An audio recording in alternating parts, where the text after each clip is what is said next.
Hi, this is Charlotte from Delain, and you're listening to Rhino Radio.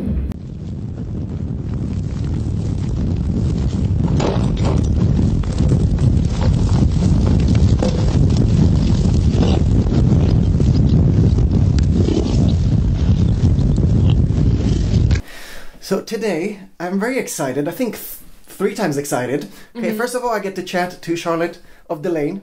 Woo! Second of all, I get to see them for the first time. Somehow I missed you every single time, so this is my first time seeing you live. Okay. On top of it, tomorrow, Apocalypse and Chill I know. is being released finally. Yes. Do you have any specific ceremonies the day before the release? No, it's a good thing that we're on tour because it kind of adds to the momentum of it all, you know. We've had release days where I was on a holiday and I was like walking through the mountains. I was like, today's release day, right? Oh, maybe I should post something. But today, like, we're very much inside of the music that is going to be released tomorrow. Like, we just sound checked, and some of the songs we have never played before, and we'll play for the first time tonight. So it's very exciting. Yeah. So you stuck to your phone, checking reactions, or just actually going to tomorrow? Yeah, I probably I will be watching how people respond to it. It's always exciting when you work on something for such a long time and then it goes into the public, and then let's see if they like it. Okay, well, I've enjoyed all the singles. Good. And I'm really excited, as I said, about tonight. Mm-hmm. And tomorrow the album's going to be out, so I'll be clicking, refreshing, and checking everything out. Yes. But something really interesting about the upcoming release is that you've changed your theme. Are you not addicted to the moon anymore? No, it's over between the moon and me. It's like we had a thing, but it's no. I think we had the album and then we had the 2 EPs and it was kind of a triptych. But that trilogy is done. You know, 3 moon-themed albums is enough. And still, I mean, I thought, you know, if I'm done with it, then I'm sure the audience is done with it. But still, a lot of people were really fascinated, shocked, even by, you know, the new title and the new artwork and the theme that we're jumping on now with Apocalypse and Chill. So I consider it a good thing. Like, I've been watching it with anticipation because I know that we were kind of going a different route, because people expect, you know, the moons and the crows and the roses and the gothic romantic kind of imagery, and of course Apocalypse and Chill has none of that. Yeah, but I'm excited about the direction. I'm excited about the topics that we're covering, and yeah. Okay, I think I found a new theme, okay, with the latest EP with Hunter's Moon and the artwork of the 2 skeletons kind of hugging each other. So kind of the romance in the afterlife, apocalypse and the end of the world, and the dead romance in Hunter's Moon. Is it something that is all in my head, or is it something that I'm going to go into? It's not necessarily related. The dead, the skeletons hugging, that was kind of... So a big part of that EP is the Danse Macabre live registration of the tour we did with Marco Yitala. And the funny thing about that is that was the Danse Macabre tour, and the Danse Macabre is the dance of the dead. So that's that kind of dance embrace on the cover, that kind of refers back to that Danse Macabre thing. And then it was actually recorded on the Hunter's Moon while the Hunter's Moon was happening that night. So that all tied in very nicely.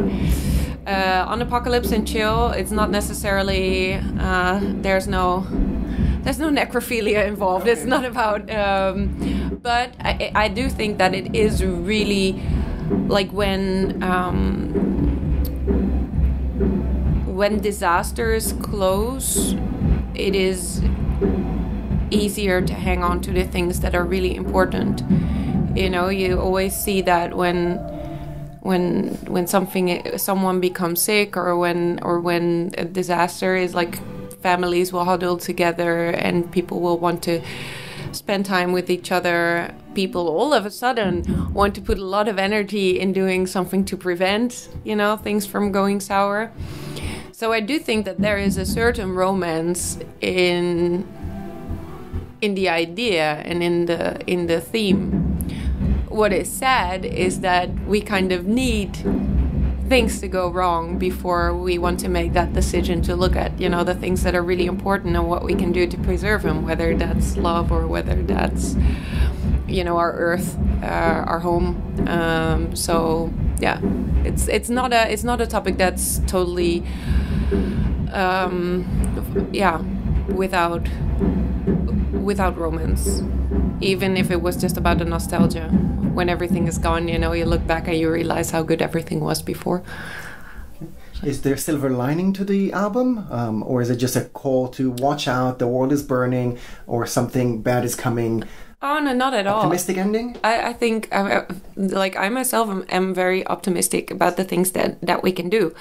And I think that the title, Apocalypse and Chill, is very much just a reflection on the way that the world looks today. Like, there is no judgment in the title, but it is... there is such a big contrast between what you see when you open a newspaper, you see the world quite literally being on fire, and then what you see when you open your social media and you see everybody's perfect lives. And those two kind of don't seem to match. And then, of course, the next stop is how do we feel about that, and do we need to do something about that? But that is a question that I'm very happy raising through the music. But I will never want to give answers as a band through music, you know, because I don't want to underestimate our listeners by telling them what I think is right. And I also don't want to pretend like I am the one with the answers to that, because, you know, we don't. Actually, even within the band, we all have different ways of dealing with these issues and thinking about them. But the issue itself is very universal and something that we all will have to deal with at one point or another. So it's very, it's for me, it's a very interesting topic. And the silver lining is, for me, that there are things that we can do. Even if it's just very little things, and, you know, adjusting your diet or adjusting where you get your energy. Like, everything that you buy, everything is a choice. You know, I'm a very big believer of the term, like, the personal is political. Even if you think you're not political, you know, in everything that you consume, you're choosing to, you know, support one company or another. And even in those little things that you do, it really matters. You know, whether you get the vegan sour candy or the non-vegan one, or those kind of things. It's I think that we can gain a lot by doing some of the little things, but that's just my opinion. Like I said, everyone have to think for themselves what they are comfortable doing. You're taking my interview to a different direction completely. Sorry. But do you feel like musicians have a role in that? As you said, the personal is political. Do you feel like musicians gotta open more eyes? Or is that about escapism? I think that musicians can decide for themselves what their entry into music is. You know, music can be a lot of things. It can be just something for people to turn off their minds. And there are certainly also just songs that are, you know, enjoyable to listen and maybe forget your problems instead of raising new ones. I definitely don't think that everyone should be concerned with, you know, worldly topics in their music. Music can be very helpful, even if it just lifts your spirit for a little bit, you know. But for me personally, like, I tend to write about the things that occupy my mind. And it feels kind of deceptive to write an album like, everything is fine, nothing's happening, we're all going to live until we're 100, and so are our babies. And that just feels wrong. So it kind of just organically works its way into the music if it's on my mind a lot. Well, thank you for that. Thank you. I'm going to try and go back to my original idea. Yes. I've heard an old interview with you about 2-3 years ago. You talked about sexism in the music scene, and I've read your article for Kerrang for International Women's Day. I really enjoyed that. Thank you. Before I read the article, I wanted to ask you if sexism still exists, and then I read the article, and I feel like you believe that it's still there, and it opened my eyes to some things that I probably did, and I didn't even realize that it's affecting perception is being carried out just by words. Is there anything specific or anything you want to use your platform over here and say, people, men, women, different genders, different cultures, anything specific we need to do to make the world more accepting either towards genders or towards cultures, or anything specific from your platform that you've seen that we need to annihilate right now? Yes. I think support the platform that people are using to take their message across. And if you're sharing that platform, push forward people whose voices are easily marginalized. Don't start talking for people, but actually, I think that support your friends is a very, a very important thing to do. I think that it helps a lot if, media don't consider... for example, like in metal, women used to be like a minority, and every time there was a woman, like then people would really accentuate that and say, well, what it's like to be a woman in metal? And I would like them to ask, what it's like to be a musician, or, how do you feel about your music or the musical landscape, but not so much like how I am different, like the question, like, how are you different from other singers? And I'm like, well, aren't there enough women in metal already? And I'm like, but aren't there enough men in metal already? Like the question itself doesn't really make sense. I feel that in general, if we're not so surprised when people turn up, then they might actually feel a lot more welcome. And people have asked me, like, don't you feel welcomed in music? And I'm like, yeah, I've always felt welcomed. But people can be very welcoming without taking you seriously sometimes. Do you feel like there should still be a conversation about gender, or stop talking about it in general? Like, I'm a musician, nobody cares about my gender. Yeah, I would feel like I noticed that I talk about being a woman or my views on sexism in almost every interview that I do. And I think it's a very important topic. So I definitely appreciate it. On the other hand, if people read interviews with my peers, with my bandmates, they will hear them talk about the music. And if people read interviews with me or hear interviews or watch this interview, they will hear me talk about being a woman in metal. And it makes it seem like it makes it seem like being a woman is a much bigger part of my identity than it actually is. Because when I am here, I feel like a musician first and foremost. There's a difference in the fact that I spend some time on makeup, which has been something that I've been ashamed to admit or to do as well, because there are some stereotypes that you cannot be like, very feminine, and then people think, oh, she's just a front woman, like the picture or something, and don't expect you to write your songs yourself or those kind of things. So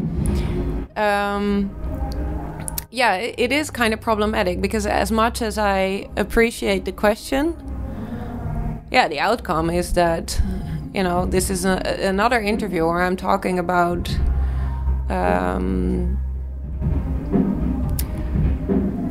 I think maybe a solution would be to ask more guys about it, maybe. I did that in the past. Yeah, that could be interesting. It might balance it out, more questions about music towards women and or non-men or whatever, non-binary people. But yeah, in the end, I feel that if we're in music, we want to do music, and it makes sense to talk about that. Yeah. So I will change the topic. But first of all, thank you very much for sharing that. It's not meant to be. It's not meant to be criticism, because I think that if I was a journalist, I would ask about it too. But it's just when you look at the bigger picture, you just see men and women talking about different things, and and sometimes that feels like it is like an integral part of my identity to be talking about being a woman. While men don't have to really explain that part of themselves, because everyone takes it for granted, or it's natural, it's the default, and you have to keep talking about how you're not the default. So yeah.